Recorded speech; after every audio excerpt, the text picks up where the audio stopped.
Oke, jadi mari kita coba bahas lagi mengenai kelanjutan dari light novelnya Mahiru ya, Otonari no Tensei-sama untuk volume ke-9-nya.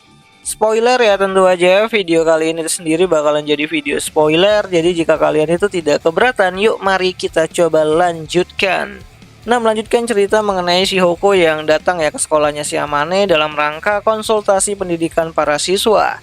Ya, masih dalam chapter 3-nya, kita masih diceritakan mengenai percakapan antara Amane dan ibunya, si Hoko. Dimana si Hoko menjelaskan kalau selagi masih muda, Amane harus memperbanyak keterampilan agar bisa digunakan di masa depan kelak. Dimana jika Amane mencoba untuk mempelajari hal baru saat sudah dewasa, itu akan terasa sangat sulit banget. Sebab akan ada keterbatasan waktu dan uang yang diperlukan untuk mempelajari hal baru di masa depan. So, si Hoko juga mengatakan kalau ia dan ayahnya si Amane sudah mempersiapkan tabungan mereka untuk Amane. Jadi Amane boleh memanfaatkan itu semua untuk memperbanyak persiapannya di masa muda. Nah, singkat cerita si Hoko ingin pergi ke tempat Mahiru ya, tapi Amane bilang kalau jadwal pertemuannya dengan orang tua Mahiru adalah besok hari. Meskipun Amane kurang yakin apakah Mahiru akan bisa mengikuti kegiatan tersebut atau tidak. Mengingat hubungan Mahiru yang buruk ya dengan kedua orang tuanya. Ya, di sini Amane akan mengizinkan ibunya untuk bertemu Mahiru di rumahnya saja. Di mana Mahiru juga akan merasa senang dengan pertemuan tersebut. Ya, namun Amane akan tetap mengawasi ibunya untuk tidak memberikan pengaruh-pengaruh aneh kepada Mahiru yang masih polos. So, singkat cerita, Amane dan ibunya bertemu dengan Itsuki dan ayahnya ya di ujung koridor sekolah. Dimana setelah Shihoko menyapa mereka, Amane dan Itsuki mulai menjauh dan membiarkan Shihoko berbicara lebih banyak dengan Daiki, yaitu ayahnya si Itsuki. Nah, saat mulai menjauh, Amane menanyakan apa yang akan Itsuki lakukan di masa depan. Di mana Itsuki berkata kalau ia sudah menentukan apa yang akan dia lakukan meskipun kemungkinan besar ayahnya tidak akan setuju. Ya, meskipun Itsuki sadar ya kalau Daiki ayahnya adalah orang yang memberikan uang sekolahnya selama ini. Namun ada bagian-bagian yang membuat Itsuki tidak setuju dengan pilihan ayahnya. Nah, beberapa waktu berlalu, Amane kembali bertemu dengan ibunya di mana Shihoko mulai membuka pembicaraan mengenai masalah Itsuki dan juga Daiki. Di mana Shihoko berkata kalau mengurus anak itu emang sangat sulit banget. Namun meskipun begitu, dirinya tetap bisa percaya dengan anaknya, si Amane, di mana Shihoko berkata kalau ia sangat mudah menebak isi kepalanya si Amane, di mana menurut Shihoko apa yang Amane pikirkan pasti akan sama dengan apa yang dipikirkan oleh suaminya. Jadi Shihoko tidak perlu mengkhawatirkan hal tersebut. So, setelah semua kegiatan Shihoko dan Amane di sekolah selesai, mereka pulang ke rumah untuk bertemu dengan Mahiru.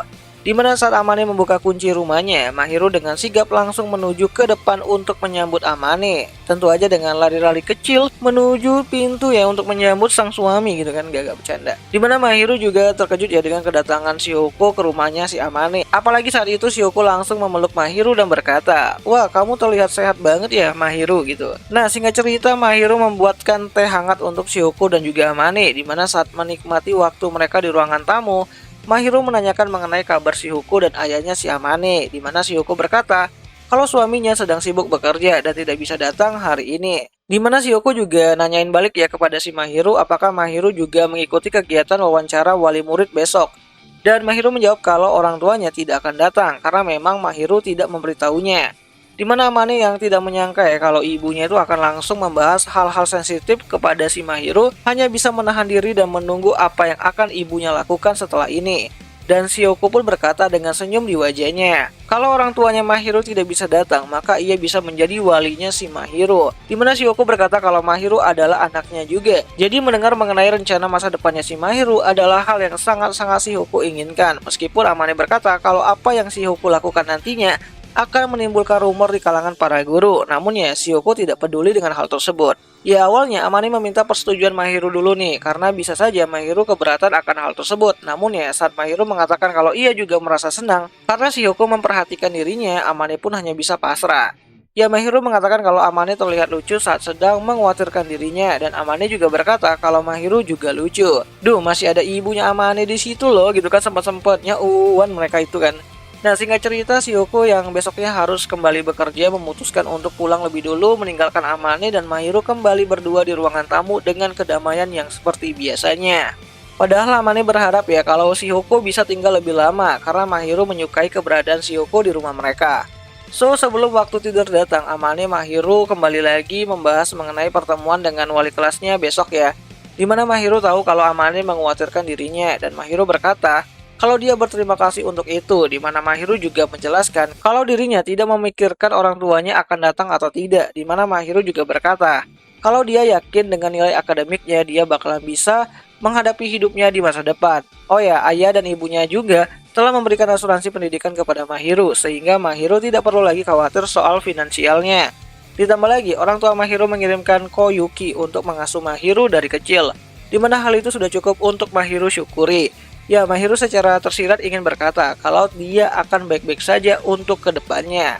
Dan tentu aja di sini Amane pun meminta maaf ya karena telah meragukan si Mahiru. Ya, Mahiru berkata kalau ia bersyukur ada Amane di sisinya. Waduh, mereka tuh saling-saling bersyukur gitu kan di sini. Dimana Mahiru juga berkata di sini kalau masa lalu tidak bisa dirubah, namun dia masih bisa melangkah maju. Jadi Amane jangan terlalu khawatir. Dimana Mahiru meyakini Amane kalau masalahnya ini akan bisa dia selesaikan sendiri dan Amane hanya perlu mendukungnya dari belakang.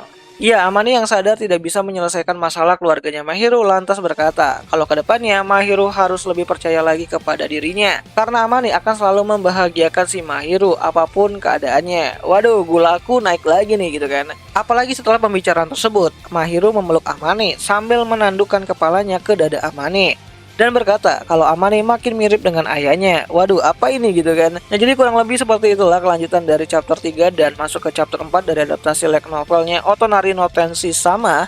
Dan jika kalian suka dengan video alur cerita ini, kalian bisa bantu aku dengan cara menuliskannya itu di kolom komentar. Siapa tahu menarik dan ketik aja, "Bang, lanjut Bang," gitu kan. Siapa tahu aku lupa gitu.